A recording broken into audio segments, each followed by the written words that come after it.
नमस्ते। तो कल की कथा आपको सुनाई मैंने, कोशिश की सुनाने की, जहाँ पे निराला ने राम रावण का युद्ध दिखाया, माँ शक्ति कैसे मदद कर रही है रावण की, और रावण की सेना छिन्न भिन्न है। राम दुखी है, रावण प्रसन्न है, महोल्लास हो रहा है। और रावण के भय से क्रांत वो राम भी हो गए हैं जो किसी के भय से क्रांत नहीं हुए, जो किसी से दबाए नहीं गए। उनका भी मन हार गया है, लेकिन राम नहीं हारे। राम नहीं हारे हैं क्योंकि राम हार ही नहीं सकते। राम अगर हार गए होते तो वो मर्यादा पुरुषोत्तम नहीं होते, वो हमारे आदर्श नहीं होते, वो हमारे भारत के महानायक नहीं होते, और मैं तो कहता हूं कि ब्रह्मांड के महानायक नहीं होते। तो वो मर्यादा पुरुषोत्तम श्री राम कैसे ऊपर उठते हैं इस हार से, रास्ते के अंधेरे से बाहर निकलते हैं। तो इस बार जो चीज निराला ने जिस बिंदु को छुआ है वो है प्रेम। पुरुष जब भी हारता है, विकल होता है, तो वो प्रेम की तरफ देखता है, और मुख्यतः वो प्रेम खोजता है या तो अपनी माँ में या प्रेमिका में। और राम जो पूरा युद्ध ही माँ सीता के लिए कर रहे हैं, तो यहाँ पे निराला ने राम का वो पक्ष छूने की कोशिश की कि वो राम एक प्रेमी किस तरीके के हैं। राम कैसे प्रेमी हैं, जो उस युग में जहां पे बहुत आराम से 3, 4, 5 शादियां राजा करते थे, राजकुमार करते थे। स्वयं महाराजा दशरथ ने ही 3 शादियां की थी। वहां पे एक स्त्री के लिए ब्रह्मांड के सबसे, उस समय के ब्रह्मांड के सबसे बड़े योद्धा से लड़ गए और उसे हरा भी दिया बाद में। तो किस तरीके से वो युद्ध होता है और कैसा प्रेम है राम का, और उस प्रेम से किस तरीके से उन्हें शक्ति मिलती है, वो आज के 2 मिनट में ब्रेकअप कर लेने वालों लड़के लड़कियों को ये सीखने की जरूरत है। और निराला ने जो भाषा का इस्तेमाल किया है वो भी जानने की जरूरत है कि उस सिर्फ उनका प्रेम देह से नहीं है, उनका प्रेम अलौकिक कैसे है, राम और सीता का प्रेम, ये बताने की कोशिश की है। तो आज का पाठ शुरू करता हूँ, जुड़िएगा। मैं अपना होमवर्क फिर से करके आया। ऐसे सन अंधकार घन में जैसे विद्युत जागी पृथ्वी, कन्या कुमारी छवि अच्युत। जब पूरा ही अंधकार छाया हुआ था, कुछ मार्ग नहीं दिख रहा था, ऐसे में उन्हें मार्ग दिखता है। एक बिजली सी चमकती है और उन्हें एक छवि दिखती है, पृथ्वी की पुत्री यानी माँ सीता की, जो पृथ्वी से जन्मी थी इसलिए वो पृथ्वी की पुत्री है। तो उनकी छवि सामने उनके कौंधती है, और फिर उनमें एक एकाग्र मन से वो सीता की छवि को निहारते हैं। देखते हुए निष्पलक याद आया उपवन। फिर बिना पलक झपकाए उनको वो बगीचा याद आता है। सबसे पहली मुलाकात याद आती है कि किस तरीके से माँ सीता और मर्यादा पुरुषोत्तम श्री राम मिले थे। विदेह का प्रथम स्नेह का लतांतराल मिलन। वो राजा जनक की बगीचे में उनका जो प्रथम स्नेह जागा था, और पत्तों की ओट में कैसे वो राम और सीता का मुलाकात हुआ था, तो वो उन्हें स्मृति में आता है। नयनों का नयनों से गोपन प्रिय संभाषण। आज के कवि जहाँ पे अश्लीलता फैलाने में लगे, उन्हें निराला की भाषा देखनी चाहिए कि किस तरीके से प्रेम का वो प्रेम के बारे में बताते हैं, और कितनी खूबसूरती से वो बात लिख जाते हैं कि नयनों का नयनों से गोपन प्रिय संभाषण। नयन नयन से बात कर रहे हैं और वो चुप रहना ही पसंद कर रहे हैं कि ये बात किसी को पता न चले। तो नयनों से नयन बात कर रहे हैं, और ये गोपनीय रखते हुए और बात भी कर रहे हैं और प्रिय बात कर रहे हैं। तो किस तरीके से निराला बताने की कोशिश करते हैं, बात पूरी कर रहे हैं लेकिन बात एक उच्चता से कर रहे हैं, जैसे आज के कवियों को ये सीखने की जरूरत है। पलकों का नव पलकों पर प्रथम उत्थान पतन। ये पलक जो है सामने उनके दूसरे पलक है, नए नवेले से पलक, पहली बार 2 पलक मिले हैं, और पहली बार उनका गिरना और उनका उठना एक संदेश देता है। आपको ये पंक्तियां सुन के एक मशहूर गजल जो नुसरत फतेह अली खान साहब ने गाई है कि आफरीन आफरीन, जिसमें ये पंक्ति आती है कि आंखें झुककर उठी तो अदा बन गई, आंखें उठकर झुकी तो हया बन गई। इस पंक्ति से आप जरूर जुड़ पा रहे होंगे कि नयनों का नयनों से गोपन प्रिय संभाषण, पलकों का नव पलकों पर प्रथम उत्थान पतन। कांपते हुए किसले झरते पराग समुदय। वहीं पे पत्ते भी कांप रहे हैं और वहीं पे जो पराग हैं जिनसे सुगंध आती है वो भी झर रहे हैं। तो एक अद्भुत सा वातावरण दिखाने की कोशिश की है निराला ने। ऐसी प्राकृतिक सौंदर्य अपना कविताओं में दिखाई देती है। वो भले शाहिर तक में वो आई है कि जब शाहिर लिखते हैं कि नीले गगन के तले धरती का प्यार पले, इस तरह का तब तक तो की कविताओं में इस तरीके का प्रकृति का प्रेम दिखाया गया है, लेकिन आज तो वो प्रेम भी नहीं दिखता है। तो जो निराला तक की परंपरा थी, जो नागार्जुन लिखते थे कि अमल धवल गिर के शिखरों पर बादल को गिरते देखा, तो अब वो प्रकृति का प्रेम और प्रकृति का सौंदर्य भी समाप्त हो गया है। कवियों ने वो सब लिखना भी बंद कर दिया है। गाते खग नव जीवन परिचय तरु, नए जीवन का परिचय दे रहे हैं, पक्षी गा रहे हैं। ऐसा माहौल है, उन्हें राम को पूरे स्मृति में आती है और उनका पूरा हार का जो शोक है अब हरा जा रहा है इस प्रेम में। गाते खग नव जीवन परिचय तरु मलय वलय। बगीचे के चारों ओर किसी चीज ने घेर रखा है। किस चीज ने घेर रखा है निराला अगली पंक्ति में बताते हैं कि ज्योति प्रपात स्वर्गीय ज्ञात छवि प्रथम स्वेय। लग रहा है कि स्वर्ग से कोई छवि उतर रही है और फिर राम को लग रहा है कि वो छवि तो मेरी ही छवि है, राम और सीता तो एक ही है, ऐसा प्रतीत हो रहा है। जानकी नयन कमनीय प्रथम कंपनीय तुरीय। माँ जानकी के जो नयन है वो बहुत सुंदर है और उनका जो उससे राम के मन में एक कंपन से उत्पन्न हो रही है, वो प्रथम तुरीय है। चारों में से जो चार विधाएं हैं देवी की, उसमें से एक तुरीय शब्द मानी चौथा शब्द का इस्तेमाल किया है निराला ने, जो मधु के लिए यानी नशे के लिए प्रयोग होता है। तो ये कहना चाह रहे हैं कि माँ जानकी की आंखें जो है वो नशीली हैं, पर जिस सुंदर शब्द से, जिस सुंदर तरीके से उन्होंने लिखने की कोशिश की है वो अद्भुत है। और इसके बाद नशीली आंखों को देखने के बाद राम में क्या अंतर आता है वो सुनिएगा। हर धनुड़ भंग को पुनर्वार जो उठा हस्त, फिर से महादेव का धनुष तोड़ देने के लिए उनका हाथ फिर से उठने के कगार पे आ गया कि अब मैं तोड़ दूंगा ये धनुष, ये भगवान शिव का धनुष, ये भगवान शंकर का धनुष मैं तोड़ दूंगा।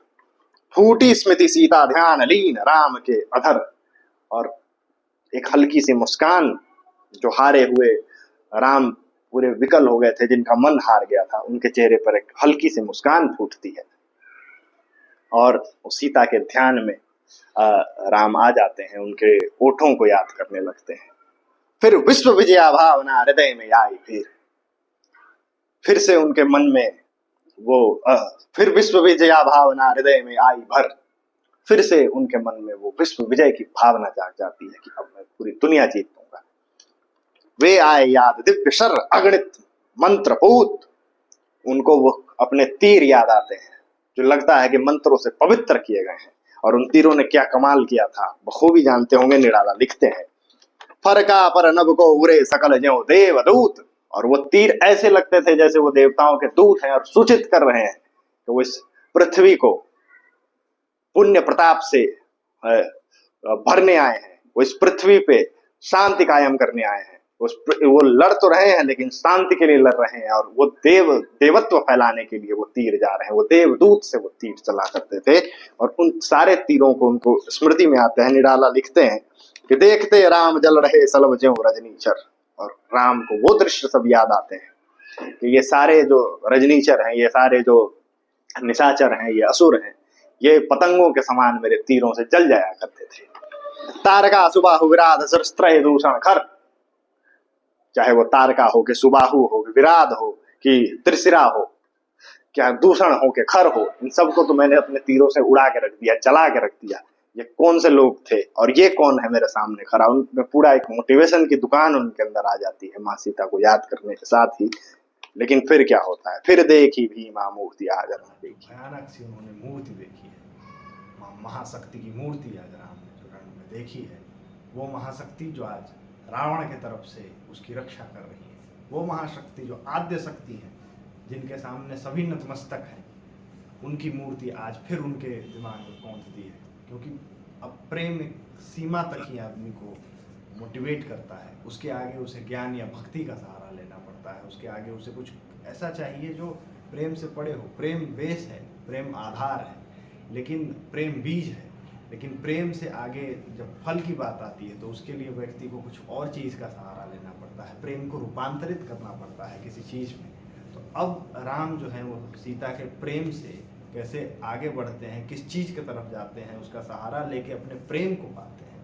प्रेम एक साध्य है, साधना किसी और चीज़ से करनी पड़ती है।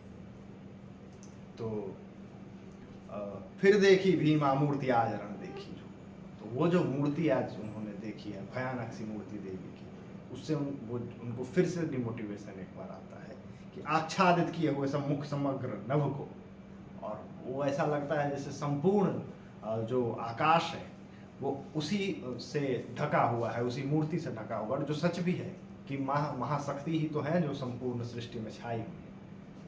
ज्योतिर्मय अस्त्र सकल बुझ बुझ कर हुए क्षीण, और वो शस्त्र जिनमें दिव्य ज्योति है, जो देवदूत जैसे प्रतीत होते हैं, वो भी आज उन महाशक्ति के सामने जाते हैं और बुझ जाते हैं। पा महानिलय उस तन में क्षण में हुए, वो अपना महास्थान प्राप्त करते हैं। उन्हें लगता है कि उन्हें यहीं आना था, वो अंतिम परिणति वही थी, वहीं तक पहुंचना ही था उन शस्त्रों को, और वो अपना स्थान प्राप्त करते हैं और उन्हीं देवी में जाके समा जाते हैं, क्योंकि वही देवी है जो सर्वभूतेषु समाहित है, सभी भूतों में वही देवी समाहित है। तो उनके राम के जो दिव्य शस्त्र हैं वो उनके सामने जाते हैं, और दिव्य अस्त्र उनके सामने जाते हैं और जाके क्षीण हो जाते हैं, अपनी शक्ति खो देते हैं, और उन्हीं महामाया में, महादेवी में जाके समाहित हो जाते हैं।